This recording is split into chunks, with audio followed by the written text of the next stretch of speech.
अस्सलाम वालेकुम दोस्तों। आज हमारा मौजू है ख़लीजी ममालिक में इस वक्त बरसर रोज़गार 45 से 50 लाख के करीब पाकिस्तानी। इन पाकिस्तानियों की अक्सरियत मज़दूर हैं, नीम हुनरमंद हैं। जो हुनरमंद हैं वो कई अरसे से काफ़ी अरसे से वहाँ पे हैं। कई लोग इस वक्त भी मुसलसल ख़लीजी ममालिक का रुख कर रहे हैं। सऊदी अरब में बहुत बड़ी मार्केट अभी खुल रही है। लेकिन अभी एक और मसला पैदा हो गया। वो मसला है कि इन ममालिक ने बिल्कुल जदीद खतूत पे एक सर्टिफिकेशन का सिलसिला शुरू किया है, डिप्लोमा का, डिग्रियों का। यानी जो जो लोग वहाँ पे आ रहे हैं, चाहे आईटी एक्सपर्ट हैं, अकाउंटेंट्स हैं या दूसरे किसी भी शोबे से, डॉक्टर्स, इंजीनियर्स, तो ये तमाम लोग इस वक्त मसरूफ़ तो हैं। लेकिन इन मुल्कों ने, दुबई, मुत्तहदा अरब अमारात, सऊदी अरब, कतर, बहरीन, इन्होंने हर डिग्री की सर्टिफिकेशन का सिलसिला शुरू किया है। यानी जो डिग्री या डिप्लोमा सर्टिफाइड होगा, सिर्फ उसी शख्स को, उसी बंदे को नौकरी मिलेगी। अब इससे एक बहुत बड़े ख़तरात पैदा हो गए हैं पाकिस्तान की अफरादी क़ुव्वत के लिए, क्योंकि ये लोग बहुत बड़ा ज़रिया हैं तरसीलात ज़र, यानी फ़ॉरेन एक्सचेंज जो पाकिस्तान आता है कई अरब डॉलर का, सिर्फ इन ख़लीजी ममालिक से आता है। अब आज हम आपकी मुलाकात करवा रहे हैं रियासत अली चंगेज़ी साहब के साथ। ये जनाब चीफ़ एग्ज़ीक्यूटिव ऑफ़िसर हैं आइको नामी कंपनी के। इससे पहले ये पाकिस्तान एयरफोर्स में अपनी ज़बरदस्त खिदमत अंजाम दे चुके हैं। वहाँ से फ़राग़त के बाद रियासत अली चंगेज़ी साहब ने मुख्तलिफ़ काम किए हैं। हर जगह पे ख़ुद को बड़ा मसरूफ़ रखा है, बड़े मल्टी टैलेंटेड हैं। इन्होंने मुल्क के अंदर, मुल्क के बाहर वर्कर्स की तालीम और तरबियत के मंसूबों के साथ भी मुंसलिक रहे हैं। इस वक्त भी मुख्तलिफ़ कंपनियों के साथ ये वाबस्ता हैं, जिनमें प्रोफेशनल डेवलपमेंट प्रोग्राम भी शामिल है। और इन्हें आजकल बड़ी तशवीश है।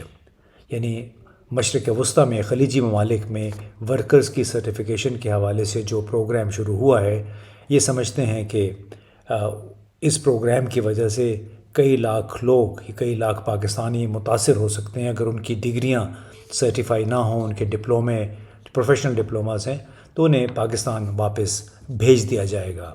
अब ज़ाहिर है ये बहुत बड़ा ख़तरा है, और आप सबको मालूम है कि पाकिस्तान में किसी भी डिग्री का, डिप्लोमे का जो तालीमी असनाद हैं, उसकी तस्दीक करवाने का एक बड़ा ही सब्र आज़मा मरहला है। ख़ुद मुझे भी उसमें से गुज़रना पड़ा कुछ अर्सा पहले।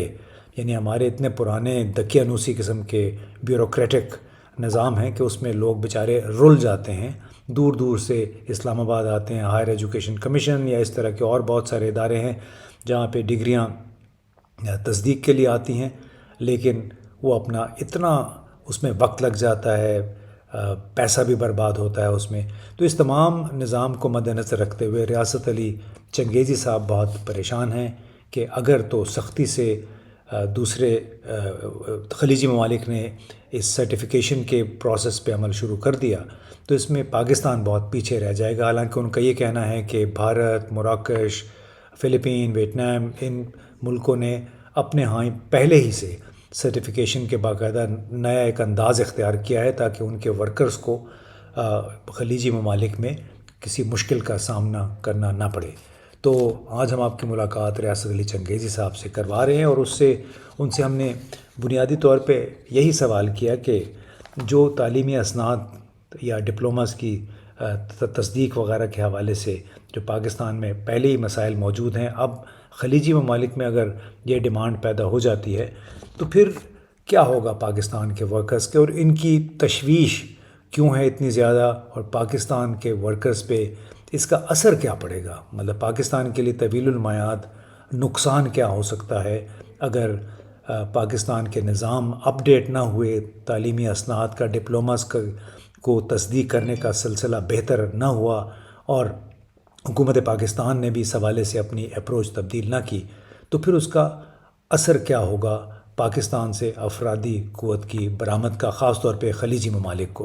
बेसिकली जितने भी अभी गल्फ स्टेट्स हैं या मिडल ईस्ट स्टेट्स हैं, ये सब अब मॉडर्नाइज हो गए। They are now becoming the one of the development की तरफ या डेवलपिंग कंट्रीज की तरफ। सो उन्होंने अपने यहाँ लाइसेंसिंग एंड सर्टिफिकेशन सिस्टम शुरू किया। लाइसेंसिंग एंड सर्टिफिकेशन ये होता है, जिस तरह आप यूएस में या किसी भी डेवलप कंट्री में हैं, तो वहाँ कोई भी अगर आप टीचर है तो you have to have a licence. If you are a worker you have to have a licence and you have to be certified against certain standard, किसी स्टैंडर्ड के तहत हो।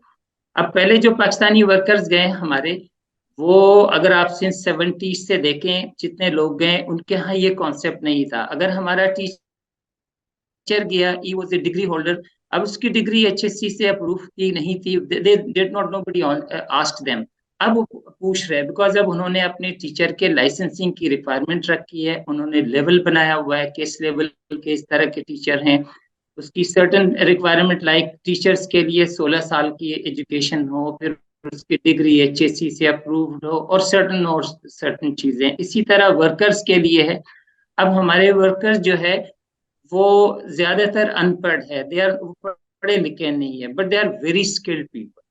अब जो उनकी स्किल है, अब उस स्किल के साथ जब तक नॉलेज बेस ना हो, लाइक अगर एक प्लम्बर है, प्लम्बर को किसी भी पाइपिंग के बारे में, पाइप के मटेरियल्स के बारे में पता होना चाहिए, कंपोजिट मटेरियल क्या है, मेटल क्या है, फ्लो के बारे में, विस्कोसिटी के बारे में।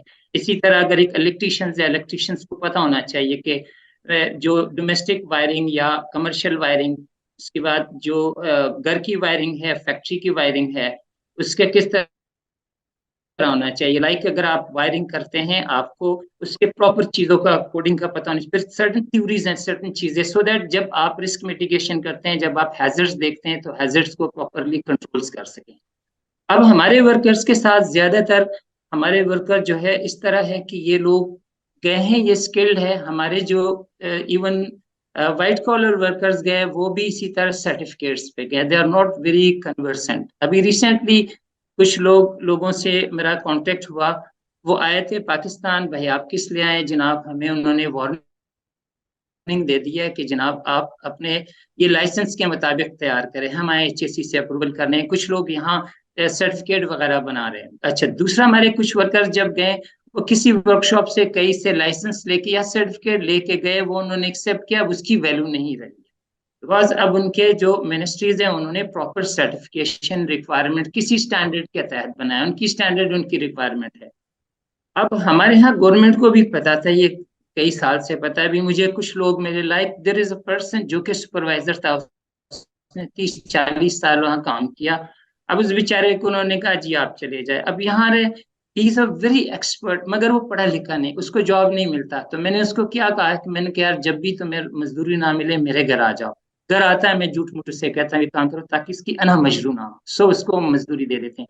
अब ये बहुत बड़ा प्रॉब्लम, बड़ा इश्यू आ रहा है। इस इश्यू को एड्रेस करने के लिए दो तरीके, एक तरीका तो गवर्नमेंट ने अभी ये सोचा है कि मैं गया था हुनर फाउंडेशन के साथ, मैं सैलानी के पास भी अच्छा, गया, उसमें मैं यूनिवर्सिटी के पास एक भी। मिनट अगर आपको मैं इंटरप्ट करूं कि जी जी। आप जो सिचुएशन ये बता रहे हैं, इससे पाकिस्तान की मैन पावर, जो कि हर साल कई लाख लोग जाते हैं मशरक़ वस्ता के ममालिक में, सऊदी अरब में इस वक्त बहुत जा रहे हैं, तो उन पे फिर अब फर्क क्या पड़ेगा? उनकी सप्लाई जो पाकिस्तान से हो रही है, उस पे क्या फर्क पड़ेगा? लाइक अभी जो रफ डेटा एस्टिमेटेड 2.6 मिलियन तो सिर्फ सऊदी अरब में है, और उसमें से 1.3 जो है वो प्राइवेट सेक्टर में है। यूएई में 1.5 मिलियन एस्टिमेटेड है, ओमान में 2,31,000 है, कतर में इसी तरह 1,25,000 है, इसी तरह कुवैत में है, बहरीन में है, मुख्तलिफ जगहों पे। अब इसको जब तक हमारे पास एग्जैक्ट डेटा ना हो, हमारे लिए बड़ा मुश्किल है कि इसको एड्रेस करना। इसमें सारा गेम, दो गेम है इसमें, एक डेटा का गेम है, दूसरा इसकी सॉर्टिंग का, और सॉर्टिंग वहां नहीं हो सकता। अच्छा, अब हमारे यहाँ जो सबसे बड़ा इश्यू जो मुझे खतरा है, इंडियंस और ये लोग, अब जैसे सऊदीज ने इंडियंस से कहा 1 लाख 2 लाख वर्कर्स हमको दे देंगे। वो वर्कर कौन होंगे? जब हमारे पाकिस्तानी आएंगे तो ये लोग ऑलरेडी जाके फिल करेंगे, हमारे पास इतनी कैपेसिटी नहीं है। बिकॉज विद इन पाकिस्तान भी हमने अभी तक सर्टिफिकेशन एंड लाइसेंसिंग का सिस्टम शुरू नहीं किया।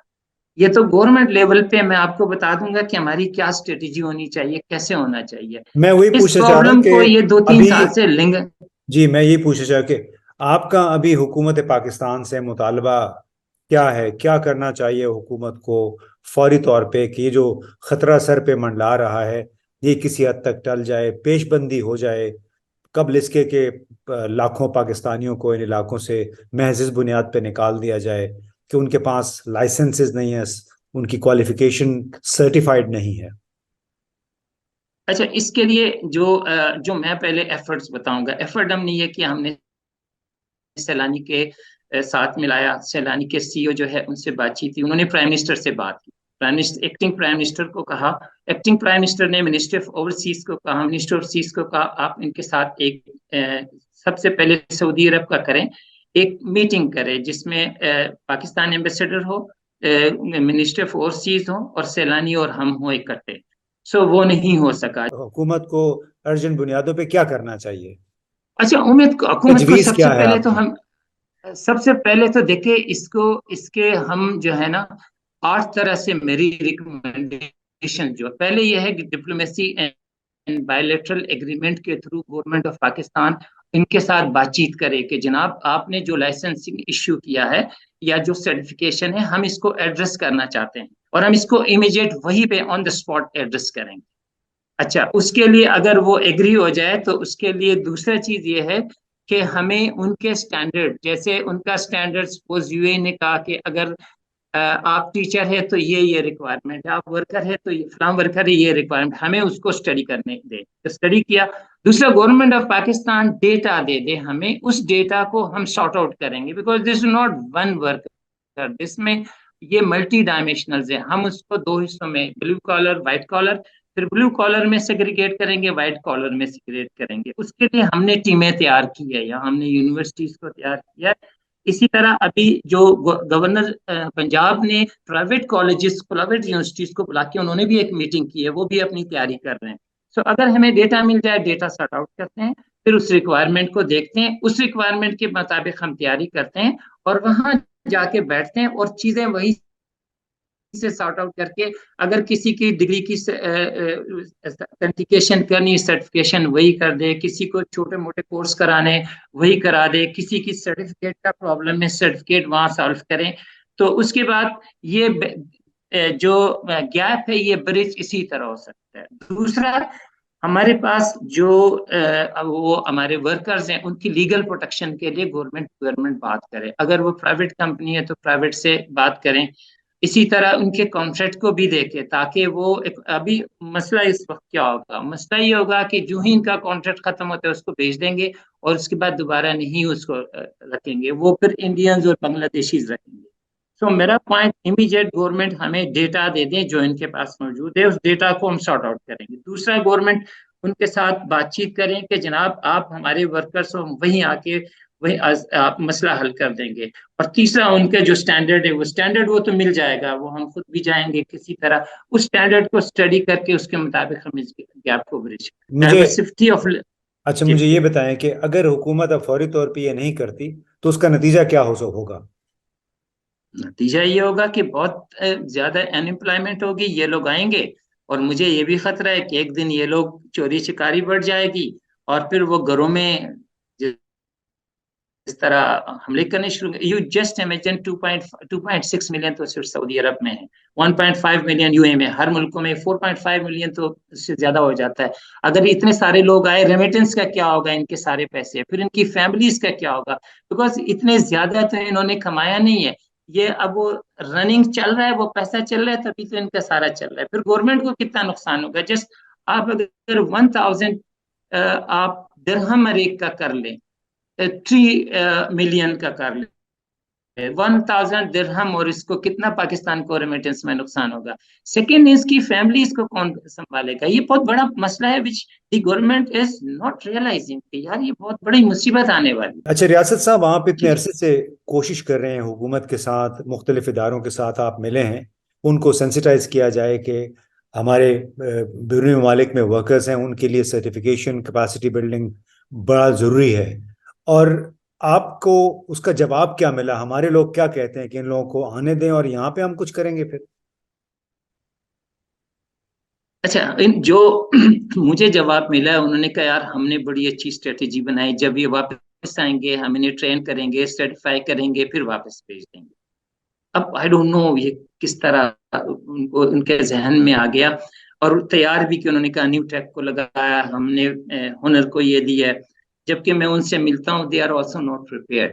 पहले तो वो प्रिपेयर्ड, सेकंड एक बार जब मुल्क से आ गए they will be filled automatically, वो फिल करेंगे। मेरा मतलब ये कि दिस स्ट्रेटेजी, गवर्नमेंट की स्ट्रेटेजी रॉन्ग है, गलत है, इससे नहीं हो सकता है, इससे ज्यादा फर्दर एग्रीवेट होगा सिचुएशन। जी बिल्कुल, आपने सही कहा। बुनियादी तौर पे ये एक बड़ी मैसूर किस्म की माइंड की मेंटालिटी है, माइंडसेट है कि जब तूफान सर पे आ जाएगा फिर उस वक्त कुछ मंसूबाबंदी की जाएगी। तूफान की पेशबंदी के लिए हमारी ब्यूरोक्रेसी आमतौर पे कुछ नहीं करती। बहुत सारे और मामलात में भी ऐसे ही हुआ है कि जब बहरान मसाइल हमारे सर पे आ खड़े होते हैं फिर लोग सोचते हैं कि अब इसका क्या किया जाना चाहिए।